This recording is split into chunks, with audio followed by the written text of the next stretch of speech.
reason why you hate going to the gym so much is actually pretty simple. It is because in most ways you are set up to fail. Like, gyms are not actually designed in such a way that they are going to provide a positive experience for you, and that creates, this problem where like nobody wants to go to the gym. So I am going to talk a little bit today about basically all those factors and why that is. So the reality is that gyms don't really benefit from having really dedicated users who use the gym a lot. If you look at these, the range of people who go to a gym, there's going to be some people who use the gym a ton, and those people are actually not economically viable. Those people use the gym a ton, they're going to use a lot of equipment. If you could imagine, let's say that we had 100 people who all use the gym a ton, and then the gym is full of 100 people all at once, then basically the gym is going to be jam-packed. Everybody's going to be fighting for equipment. It's not going to be a positive experience. But at the same time, the gym cannot stay afloat on the dues that it charges specifically to those 100 people. It needs a lot more, money than that. It needs subscriptions from a lot more people. And so what ends up happening is that gyms typically are going to sell a lot of subscriptions, a lot of memberships to people who are not using the gym nearly as much. And ideally, the ideal person for a gym is somebody who pays for their gym membership but never uses it. Because in that sense, the gym is basically getting free money. They're getting money by a person. They're providing the service, ostensibly, which is that you could walk into the gym anytime and use it, but the person is not using it. And so therefore, there's very minimal strain on the equipment. That person is not, occupying space at the gym. And, that's the ideal situation, because the gym is getting paid for free for doing not nothing, but very little. And then, of course, in between, you have a lot of the average people who, maybe they use the gym a couple times a week, maybe they use it, more seriously for a couple months and then they quit or something like that. But the point is that basically what the gym wants at all times is as many of those people who don't use the gym as possible, and really typically as few of those people who actually do use the gym as possible. Now, there's another major financial incentive here, which is simply personal training. Many gyms make a lot of money from personal training because a person who is paying for personal training is paying a lot more money than, just the standard dues that everybody else is paying. So that person is, the most valuable kind of person because they only come into the gym at specific times that are, something that you can schedule and organize so that, that they're not going to be like, it's not like everybody's coming at the exact same time. It's that everyone's spread out based on, whatever availability the personal trainer has. And those people are paying extra every time that they come into the gym. And typically they're not using the gym as much when they're not paying extra. Like, they're not typically coming into the gym to do workouts on their own. And so what that means is that person is the most valuable kind of person because basically they're getting handheld and they're paying extra to do it. And that's not only making more revenue for the gym itself, it's also, of course, paying for the salary of a personal trainer. So it's a great situation for the gym, again. And so the situation is that the gym does not really have a real monetary incentive to retain people as best as possible. Yes, they do want to retain people, obviously, in the sense that they want people to be continuing to pay for their subscription, for their membership, but they don't really want people to actually be coming in and using the gym as much as possible. What they really want is either those people who need a lot of help and are willing to pay for personal training and therefore pay a lot more, or they want people who basically are not using the gym at all or very minimally using the gym and continue to pay their subscription. People who actually use the gym, your gym rats, your dedicated lifters, are not actually going to be good for the gym. And that's just kind of the economic reality of the situation. So gyms historically have done a very, very bad job of sort of, I would say, onboarding or introducing people to fitness or really focusing on keeping them engaged. So when you talk about, a new skill, let's say that you're learning to play the guitar for the first time. And basically you pick up a guitar, you hammer out a few notes, you have no guidance on how to practice or what to do. Maybe you try a few songs, you don't really understand how to play, and you get kind of frustrated and you quit. That's basically what happens when you have a negative feedback loop. So the first experience that you have with any new skill, any new thing that you're practicing, is going to be the most important because that's the make or break situation. If you have a very positive experience the first time that you try something new, then you're going to say, oh, I really enjoyed this. I want to keep coming back to it. And then that's going to really give you that chance to make it a habit, to really get stuck into it and really, keep with it. Conversely, if you have a really negative experience the first time you come in, then, you're probably just going to say, oh, this sucks. Maybe you give it a little more, you try it a little bit more, try and force yourself through it, but that can then lead to further negative experiences where it doesn't feel good because you have to force yourself to do it. And then you just end up falling off the boat and quitting. And so gyms don't really do much in the way of trying to ensure that that early experience for you is good. Typically, you walk into the door, you pay for your gym membership, maybe they show you around the gym a little bit, and that's it. They just leave you on your own. And so, of course, you're not really being set up for success to start off with, because you're not really being handheld. You're not really having anything really explained to you. You're not necessarily having anybody, kind of like show you how to actually set up a workout program or what a good structure is or anything like that. And sometimes gyms will have some kind of onboarding system. Sometimes they'll have some sort of thing where it's like, okay, like you can schedule a session with a personal trainer, it's free, and they'll maybe show you around, maybe show you like a really basic workout program or something like that. Yeah, okay, that's fine. But these, sorts of programs, maybe that they set you up with, are not necessarily going to be customized to you or your needs. And of course, they're not really intended to help onboard you so much as they're intended to be a sales, like a point of sales for the personal trainer. They're really supposed to be there to sort of give them a possibility of, making inroads with this person, making a sale, converting them to somebody who is paying for personal training. And yes, of course, again, you could say that is potentially in both people's best interests. Yes, the gym makes a bit more money, the personal trainer makes a bit more money, but then also that person has a better onboarding experience. They get really taught, more about how to do things, and then maybe they just stop training after a little bit, and then they just transition to really just doing stuff on their own. But that's not usually the case. Usually when it comes into those sort of interpersonal relations, have a personal trainer, you're spending a lot of time with them, you start to feel, sort of guilty about wanting to cancel your sessions or, do it yourself, or whatever the case is. And so very often people tend to, sort of muddy, muddy that a little bit. And so the reality is, again, that nobody is really having a good free onboarding process, and the gym is not really invested in sort of continuing to ensure that you have the best experience possible.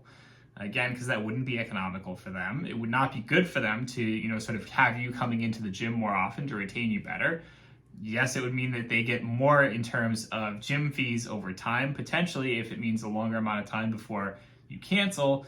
But again, they're not thinking at that level of, they're not thinking at that level of sophistication most of the time. Most of the time it's just okay, we care about finding, more people doing personal training and getting more people in the door and signing up the first time. They don't really care too much about sort of retaining their members. You can imagine a situation where a gym has a much more vested interest in sort of ensuring that everybody has a good first experience. And that could be something where, maybe they're sort of encouraging you to get more into guided group classes.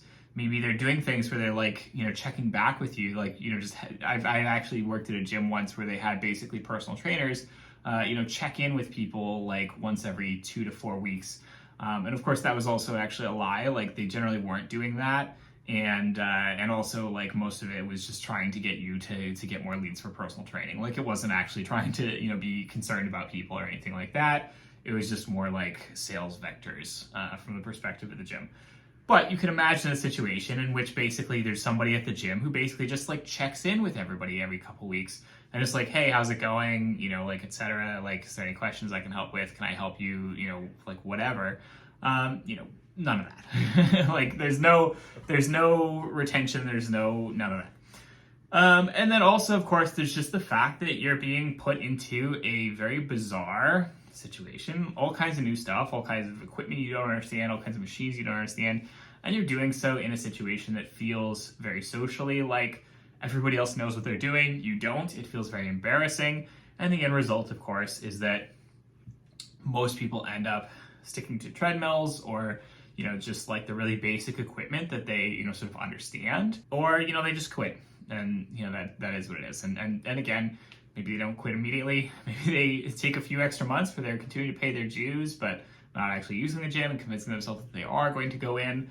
And that's great for the gym, of course. They're continuing to make money. And then eventually, sooner or later, they do cancel and they do stop using the gym entirely. So things are not really set up to actually retain people. Things are not really set up in order to actually ensure that people are having a good experience. And this has got to be, the one time in history that I do have to hand it to CrossFit. Because I have been saying for years, I've said this so many times, CrossFit, the one thing that CrossFit did well is that CrossFit actually focused on keeping people interested and keeping people retained. Because the whole point of CrossFit is that the difference between CrossFit and a standard gym is that CrossFit is all workout classes. None of it is, you can do solo workouts, but that's generally not the focus. You're not paying for the gym membership, you're paying specifically for the classes. The classes are designed in such a way that the difficulty of the workout can actually be tailored to the individuals, as opposed to sort of a spin class where everyone just kind of, is thrown in there and just does their own thing. And at the same time, you're actually working with a coach. You're actually working in a situation where, you're developing relationships with the people that you're working out with.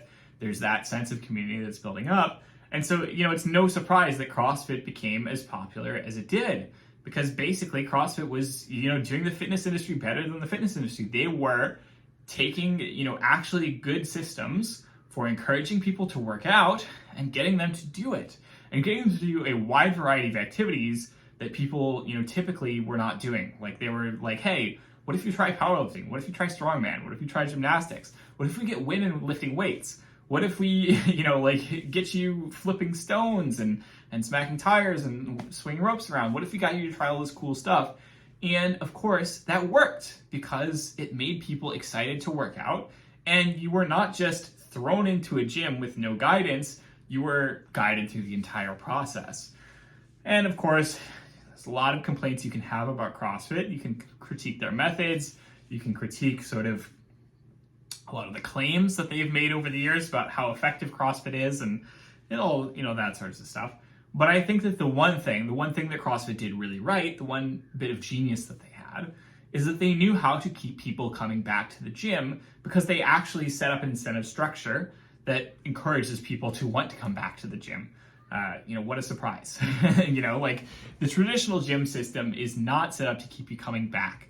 It's just set up to keep making money off of you. The economic incentive for the gym is to keep making money off of you. And again, that's not to say that there aren't many gyms that are different. There are gyms that are more focused on group classes.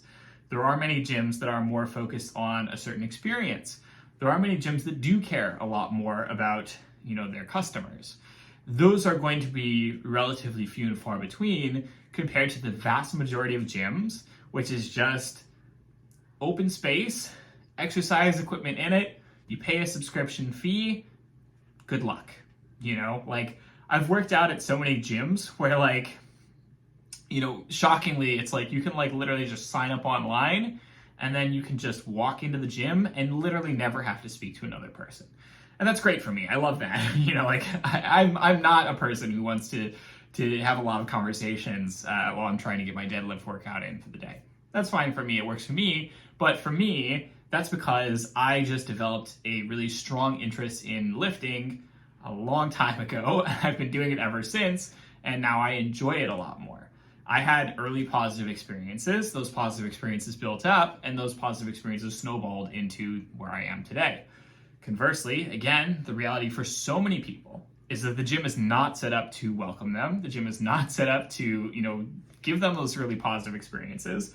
And they are sort of, in many ways, set up to fail, or, basically just to get as much money out of those people as possible to benefit the gym. When we talk about, things like, oh, I just don't like working out, or, I just don't like cardio, or that sort of thing. Yes, those are factors. They're, I would say, probably the smallest factors.